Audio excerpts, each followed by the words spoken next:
Meus amigos, estamos de volta ao canal Inteligência Natural. Sejam todos sempre muito bem-vindos, muitíssimo obrigado. Hoje é 27, sim, hoje eu gravei o vídeo dia 27, tô postando dia 28, tá? Então, hoje é dia 27 para 28 de março de 2023. Obrigado, amigo Wellington, compartilhou esse vídeo aqui. É um short, né? Aquele vídeo pequenininho, vídeo curto. E é Gentili refuta terraplanistas. Para eu dar aquela pequena reagida e fazer alguns comentários, então vamos dar uma olhada. Ele refutou mesmo os terraplanistas? Vamos então analisar minuciosamente. Primeiro, vamos deixar o vídeo acontecer por completo. Aí na segunda, quando eu colocar aqui para a gente ver de novo, aí eu vou tecendo os comentários, tá bom? Então vamos lá. O que sustenta a Terra no espaço? Não está no espaço. E ela não está no espaço. Essa Terra ela é plana e estacionária. Ela não está se movimentando. A ciência que envolve o modelo da Terra plana, ela é provada empiricamente. Provado empiricamente. Sim. O Sol e a Lua se encontram? Sim. Então eles rodam diferente aqui. Sim, cada um tem sua velocidade. Eles estão na mesma altura? Teoricamente sim e teoricamente não. Nós acreditamos em um domo muito alto com o Sol a 5.000 km de altitude. 5.000 quilômetros? Sim, De norte a sul, o Brasil tem 8.000 quilômetros. Você está dizendo que o Sol é metade disso, quase? O Sol é 5 mais. 5 5 mil quilômetros de altitude. É pegar o Brasil, é metade do Brasil, deixar em pé, é a distância que o Sol tá. E a gente não consegue chegar no Sol com foguete? Não. A gente consegue pegar um carro. 5.000 quilômetros. A gente consegue atravessar o Brasil de carro de ponta a ponta e não consegue pegar um foguete pro Sol, que tá na metade do tempo? Essa seria a Terra. Então, beleza, né? Assim, é lógico que o objetivo do vídeo é zoar mesmo os caras, tá? O vídeo tá completamente cortado, editado, então parte das respostas ali dadas ao Danilo, como é que eu vou dizer? Elas ficam assim meio desconexas, tá? Você tem que assistir o vídeo completo por inteiro para você ver se a resposta foi melhor apresentada. Eu assisti essa live aí, essa live não, essa entrevista, né, lá no Danilo Gentili, foi em 2019. E é o seguinte, vamos para algumas questões. O que foi falado por parte ali dos terraplanistas tá correto no que se diz respeito dentro da teoria da Terra plana, dentro do modelo de que até essa Terra aqui, esse modelo ele não está no espaço sideral, tá? Esse modelo aqui, ele não tem o espaço sideral como no modelo do globo. Não, nesse modelo não existe um espaço sideral, tá? Tudo está contido aqui no firmamento, tá? Estrelas, galáxias, nebulosas, constelações, aglomerados, quasares ou qualquer outro objeto aí existente no firmamento está contido, tá? Pertence ao... É como se essa ideia toda aqui do firmamento fosse o quintal da Terra, tá? Tudo está no limite da Terra, não a Terra vagando num espaço exterior. Então, o que eles responderam ali não está errado dentro do modelo, dentro deste conceito de formato da Terra. A teoria é essa mesmo. Então, apesar do vídeo estar todo cortado ali, editado, a resposta não está incorreta, tá? Então, não houve uma refutação. Não se trata de refutar, se trata de você estar explicando os fundamentos de um determinado modelo. Isso não é refutação. Então, tá incorreto aí essa questão. Agora mais um pouco. O que sustenta a Terra no espaço? Não está no espaço. E ela não está no espaço. Essa Terra ela é plana e estacionária. Ela não está se movimentando. A ciência que envolve o modelo da Terra plana, ela é provada empiricamente. Provado empiricamente. Sim. O Sol e a Lua. Tá, essa parte aí que ele disse que ela é provada empiricamente, como é que eu vou dizer, né? Vamos lá. Para a pessoa que fez a edição ali do vídeo, certamente ela desconsidera essa teoria, então tudo que for mostrado como prova, ela vai dizer que não é empírico, tá? Ou para quem se opõe, ou para quem não acredita, vai dizer que tudo que é falado nesse modelo não vai servir como prova. Então, não adianta mostrar ausência de curvatura, não adianta mostrar que a física natural da água é o nivelamento, não adianta mostrar que entra ano e sai ano, o céu se repete, são as mesmas estrelas, as mesmas constelações, em suas respectivas posições, apesar de mudarem ao longo dos meses, voltam para suas posições de origem, mostrando para nós que toda a movimentação do céu é cíclica, é repetitiva, tá? Constante, porém repetitiva. Então, não dá pra gente fugir disso, né, pessoal? O objetivo deste vídeo é, sim, satirizar toda a teoria. Então, esse tipo de edição foi feita para esse objetivo, tá? Muito fácil entender isso aqui também. Se encontram? Sim. Então eles rodam diferente aqui. Sim, cada um tem sua velocidade. Eles estão na mesma altura? Teoricamente sim e teoricamente não. Nós acreditamos em um domo.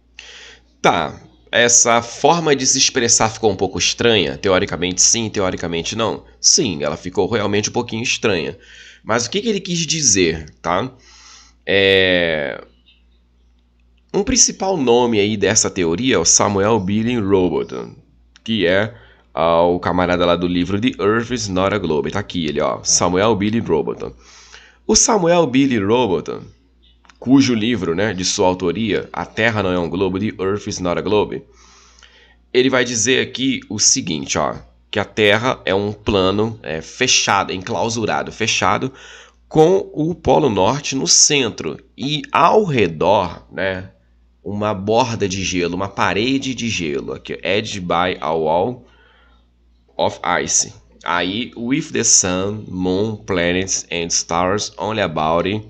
Então, com o Sol, Lua, planetas e estrelas a somente 3.000 milhas acima da superfície da Terra, o que convertendo em quilômetros, 4.800 quilômetros. E o firmamento de vidro, em inglês costuma-se falar do firmamento com essa expressão, né, glass firmament, não interprete como firmamento de vidro, tá? É uma força de expressão, que a gente não sabe se ele é de vidro mesmo, né? Mas enfim. Então, o firmamento é a 3.000 milhas acima dessa altitude aí do Sol, da Lua e das estrelas, que são 4.800 quilômetros para 3.000 milhas. Então, 3.100 milhas daria 5.000 quilômetros. Então, somente, né, a 100 milhas de distância do Sol e da Lua. O firmamento a 100 milhas de distância do Sol e da Lua. Só que, penso eu, não tem como eu estar na cabeça aqui do Martins, quando ele respondeu lá o teoricamente sim e teoricamente não, não tem como eu estar na cabeça dele e entender o que ele quis dizer ali.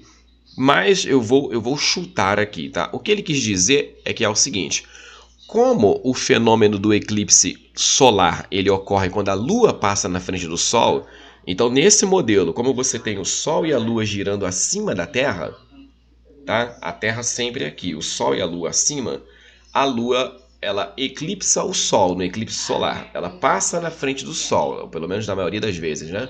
Então, quando ela passa na frente do Sol, significa que ela está numa altitude um pouco abaixo do Sol, não na mesma altitude. Se os dois estivessem na mesma altitude, eles iriam se chocar um com os outros, um com o outro, e não é o que acontece. Então, eu estou chutando, como eu torno a dizer, não dá para eu saber o que estava exatamente na cabeça dele, mas eu estou chutando que ele quis dizer isso, mas aí acabou se expressando de uma forma que ficou meio assim, pô...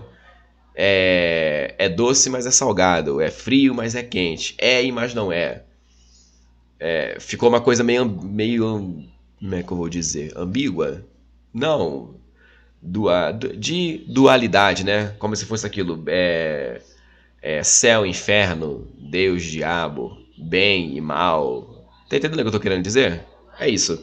Acho que foi só uma questão ali de se expressar. Eu entendo também que, assim, estar num programa televisivo como o do Danilo Gentili, ainda mais para apresentar um assunto como esse, que é considerado uma teoria conspiratória, num programa televisivo de humor, de piada, de comédia, é um peso a mais, é uma responsabilidade a mais do que uma entrevista em um programa um pouco mais sério, que não vai ter essa tentativa de toda hora de fazer as coisas virarem piada, tá? É um certo peso, é uma certa responsabilidade. Um certo nervoso ali pode ser causado, sim, principalmente nas primeiras vezes de se estar defendendo uma ideia como essa num programa desse tipo. Agora, essa parte aqui, ó, tem uma mensagem subliminar aí, quem pegou? Muito alto. Ó, Enquanto ele tá ali explicando, olha o que os caras colocaram aqui, um monte de nota de dinheiro em volta do modelo aqui da Terra plana. Qual é a mensagem? E aí? Vocês pegaram? Sabe qual é a mensagem aí? É que nessa entrevista aqui por completo, o Roger, um dos componentes ali da banda, ele se dirige para o Martins, que é o que mais fala aí, e o restante do pessoal que tá ali, e diz que o objetivo deles falando sobre isso aqui é só ganhar dinheiro. Como alguns também costumam falar, né? Quando não tem argumento, usa assim: não, vocês ficam falando sobre isso aí só para ganhar dinheiro. Como se somente este assunto no YouTube ele trouxesse alguma rentabilidade. É igual o Marcos, né? O químico Marcos, que eu tava... É Marcos mesmo? Ou é Márcio? Eu acho que é Marcos. Que eu fiz o vídeo aí mais cedo. Ele dizendo: não, essa ideia da Terra plana foi criada por YouTubers em 2015 e os caras ficaram milionários. Isso não é verdade, né? Eu tenho certeza que não tem nenhum youtuber falando deste assunto milionário, tá? Milionário não. Rentabilidade do YouTube, o YouTube ele dá sim uma graninha aí para qualquer conteúdo, não só esse. Então colocaram isso aqui para ridicularizar. Por isso que ir em programas humorísticos tem que se pensar muito bem em aceitar esse tipo de convite, tá? Porque tudo vai convergir para ridicularizar o assunto. Tudo vai convergir. Nem toda guerra você tem que ir. Tem guerra que não vale a pena. Então, um programa humorístico pode... Não, mas tem que ir, tem que divulgar para a mídia. Tá, mas ao custo de quê? Isso tem que ser pensado. Estou dizendo que eles erraram em ter ido lá? Não estou necessariamente querendo dizer isso. Mas... programas humorísticos você tem que colocar na balança. Peraí, se realmente vai valer a pena, né? E principalmente gravado, assim, que isso não foi ao vivo não, tá? Foi gravado, aí editado e colocado no ar. Então tem que se pensar. E a cereja do bolo fica pro final, né? Claro, a questão que o Danilo Gentili colocou aí. Vamos lá. Com sol a 5.000 quilômetros de altitude. 5.000 quilômetros? De norte a sul, o Brasil tem 8.000 quilômetros. Você está dizendo que o Sol é metade disso, quase? O Sol é 5.000 quilômetros. É pegar o Brasil, é metade do Brasil, deixar em pé, é a distância que o Sol tá. E a gente não consegue chegar no Sol com foguete? Não. A gente consegue pegar um carro... 5.000 quilômetros. A gente consegue atravessar o Brasil... Tá, o Danilo tá tentando ser engraçado aí? Sim, mas mostrou uma grande ignorância. E aí a galera perdeu uma oportunidade de dar uma aula aí pra ele. Por quê? Olha só. Beleza, o Brasil, de leste a oeste, se não me engano, ele já tem mais de 5.000 quilômetros. Quer ver? Os extremos do Brasil. Extremos, vamos lá, do Brasil. Vamos resolver essa questão agora. Que são, né? Vamos lá. O ponto mais extremo ao norte do Brasil não fica no Oiapoque, mas no Monte Caburaí, no município Uiramutã, em Roraima. Então seria aqui, ó, Arroio do Chuí, que é no sul, extremo sul, e vai até o extremo norte, ao ponto extremo do Brasil de norte a sul. E tem o ponto extremo de oeste a leste, ou de leste a oeste. Você escolhe as direções aí, não muda. Que é a ponta do Seixas até o... Eu não estou conseguindo ler aqui, que está um pouquinho assim. Ponta do Seixas, nascente do rio Moá. Né? Arroio do Chuí, nascente do rio... Deixa eu pegar uma outra imagem aqui. Aqui já deixa claro. Tá. Arroio Chuí, Monte Caburaí, Ponta dos Seixas e Serra da Contamana. Acabei lendo aqui o nascente, falei errado, tá? Serra da Contamana. São alguns termos que você deve ter em mente quando o assunto são os extremos do Brasil. Ok. Agora, extremos do Brasil em quilômetros, que é o que eu quero. Em quilômetros. Vamos lá. Então, de norte a sul, essa distância é de 4.378 quilômetros, não é 5.000 quilômetros. Segundo aqui o Google, aqui o UOL, Brasil Escola, etc. Enquanto a medida de leste a oeste, tá? Leste a oeste, 4.326,63 quilômetros. Então, peraí, esses números não chegam aos 5.000 quilômetros apresentados aqui. É relativamente próximo, sim, mas não chega a 5.000 quilômetros. Só que, meu amigo, isso mostra o quê? Que o Brasil é muito grande? Sim, o Brasil é muito grande. Mas agora pega 4.378 quilômetros e pense na vertical. Isso é alto pra caramba, meu amigo. É uma tremenda altitude, que nem eu e você temos noção. A maioria de nós chegamos no máximo aí a 10 ou 12 quilômetros de altitude. Isso para quem já fez um voo comercial e dependendo da rota aérea. Que não são todas as rotas aéreas que um avião precisa chegar no teto máximo dele aí de uns mais ou menos 12 quilômetros, tá? Então, a questão que o Danilo colocou ali não é muito inteligente assim, tá? E assim, outra questão. Então, tá, como não daria para chegar no Sol com um foguete? Bom, pela capacidade técnica do foguete, eu creio que não. Eu creio que o foguete conseguiria subir mais de 5.000 quilômetros sim, pensando em distância. Tá? Eu estou falando a capacidade tecnológica de um foguete em distância. E eu acredito sim. Tem míssil balístico aí que sai da Coreia, segundo os norte-coreanos, né? Que o míssil pode sair da Coreia do Norte e atingir os Estados Unidos. Então, quantos quilômetros seria? Vamos lá, vamos ver aqui. Míssil, tô escrevendo errado pra caramba hoje. Míssil coreano pode atingir os EUA, que é os United States of America. A Coreia do Norte disparou nesta sexta-feira um míssil balístico intercontinental, teoricamente capaz de atingir os Estados Unidos, mais um lançamento na maior série de testes de armas em 5 anos, iniciada no começo do mês e que provocou duras condenações em Seul, Tóquio e Washington, notícia 18 de novembro do ano passado, então notícia fresquinha ainda, tá? Agora, qual é a distância da Coreia do Norte? Distância North Korea, do norte aos Estados Unidos. Já tá até aqui, ó. O Google parece que adivinha o que eu quero perguntar, né? É uma inteligência artificial tremenda. Vamos lá. 10.337 quilômetros.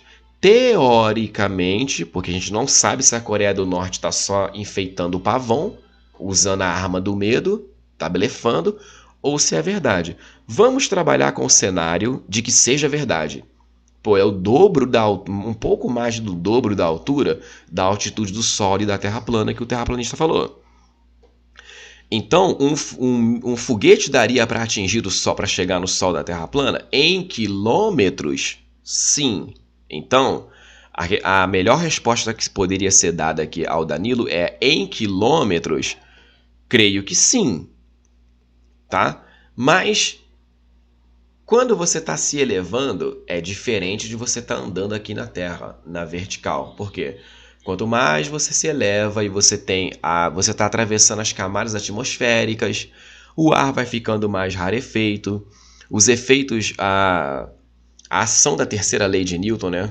A eficácia, o acontecimento dela, que é a ação e a reação, também vai ficando mais comprometido, porque quanto mais você sobe, menos matéria, menos atmosfera.